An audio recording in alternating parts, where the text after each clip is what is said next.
if you want to do it, that's your business, but don't ask for my blessing. That's all. We don't have a sign that said, only people who are following the principles are allowed to come to the temple. Well, let them come. Everybody can come, chant Hare Krishna with us. But still, when we want initiation and so on, we say there's 4 regular principles.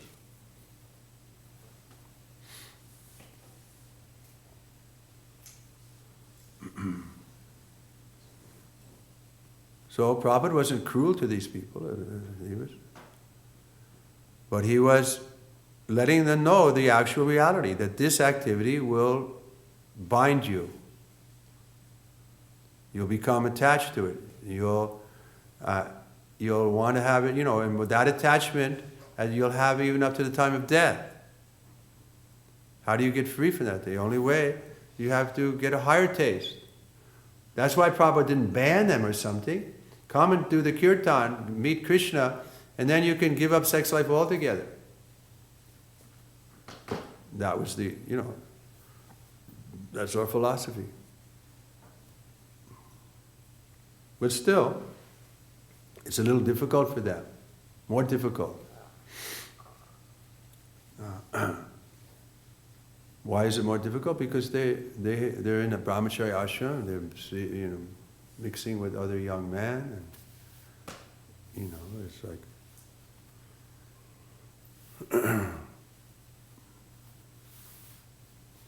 anyone else? Thank you for your answer. The other question I had, we hear sometimes Prabhupada give an instruction that we shouldn't jump over the head of our current spiritual master to follow the instructions of a previous acharya. Does that still ever apply in this age? No, we shouldn't jump over the head. Our guru should be a Prabhupada man. He should be happy to keep Prabhupada in the center. Prabhupada's instructions in the center. If he's not doing that, then something's wrong. What? He's guru because he's following the order of his guru.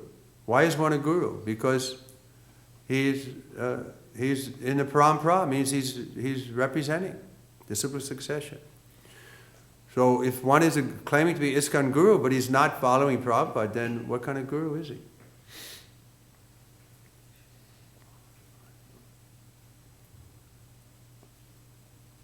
Now, the Shastra advises if a guru is acting, we should just keep some distance. But in our society, we have other, means. Because like in a general sense, a guru is autonomous, you can say. He is all in all with his disciples. But in ISKCON, if a guru is acting a certain way, then we're confused about it. Let's say our ISKCON guru we're confused. Why is he saying this? Then we can go to one of his godbrothers and explain, this is our doubt. My Guru Maharaj told me something, it doesn't seem, and I read what Prabhupada said, it seems different, and I don't know what to say. So then the godbrother may be able to help. Or, even as it mentions, we can speak to our Guru Maharaj in a private place and say, Guru Maharaj, I don't understand this. You said in class today, but Prabhupada says, could you kindly explain to me how it is that your version is different than Prabhupada's version? Then he may agree. He may agree to be corrected by us. He may say, you're right, and thank you for pointing that out. That was my mistake. And otherwise, if he says, well, what do you know? And starts just becoming angry with us for pointing something out, which we honestly felt confused about, then, we should keep some distance from him. And take shelter more in Prabhupada, and Prabhupada's books, and Prabhupada's society, and maybe mention to others who can help him. Because we're not in a position to preach to him so much, but still, we have to save ourselves. If a guru is leading us astray, then just like there's so many examples, the guru can be rejected. With the idea that one has to save oneself.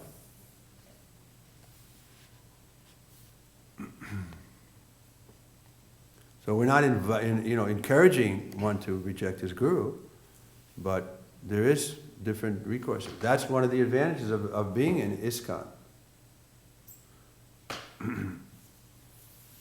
That we have there's some authority over the gurus. That is the GBC body. So those who are traditionalists, they don't like that.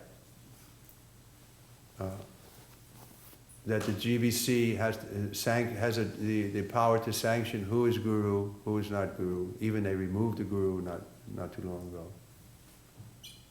So that's not so traditional, but that seems to be what Prabhupada wanted in order to keep the society together.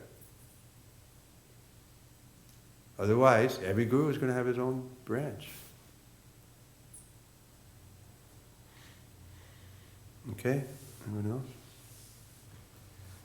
It seems to me that in this example where you said, for example, Prabhupada, when he came, he allowed brahmacharinis to stay in the ashram. Mm-hmm. Then I guess there are other things, like for example, there were 64 rounds before, and then he came to here and he decided, well, this society is not ready for that, let me do 16 rounds. Then some other guru can say, well, I adjust, this society is going down even more, I give 4 rounds or something like that. So where is the limit? And it seems like he does change some things. It's just a matter. But those are details. The principle is no illicit sex. So Prabhupada didn't say the brahmacharis can live in the temple and have illicit sex with the brahmacharis. He kept the principle, the detail, because of culture, he may have adjusted. So the principle is no illicit sex. And as far as chanting 16 rounds, well, Prabhupada mentions that over and over again. That was his compromise, and he's in the Acharya. He's the empowered Shaktivesh. So, for him to make an adjustment like that, but who are we to make it to adjust in that kind of a, important way? And even if we are going to do that, then it should be done through the whole GBC body. We should go to the GBC body. Let's say if we're a guru, we would think, we can't get, my disciples can't chant 16, I want to make a principle 4 rounds. Then we should go to the GBC body and present it to them and have it discussed, and maybe the whole society will change. I would be, that's what Prabhupada said. Individually, I don't have so much faith in you, but collectively, I have some faith. So if the whole body sits down and says, yeah, well, the Kali Yuga is so bad now, we're just going to have to chant 4 rounds. I mean, I don't see that's going to happen. One person may think like that, but the whole body. The same with this homosexual issue. If your idea is different than what, then it should be presented to the GBC body. You shouldn't go public with your idea and publish it in some web page or someplace. You should go to the GBC and say, we're preaching in America. There's North American GBC also. We could go there first and say, we're preaching in America. I think this would be a better way, strategy, and so on. And then if they sanction it, then we can. Otherwise, there's going to be trouble. Everybody's going to, the tendency is, like I say, dissension, Kali Yuga, quarrel, do my own way, and separate. We've already seen it happen. Kirtananda, Tripurari, Alana, so many big sannyasis, they went to start their own. But it hasn't, I don't see how it can be, we can think it's pleasing to Prabhupada to break his movement up more and more. There hasn't been a schism. There's been some splinters, but the majority have held together. Okay, we'll stop here. Srimad Bhagavatam ki. Yeah.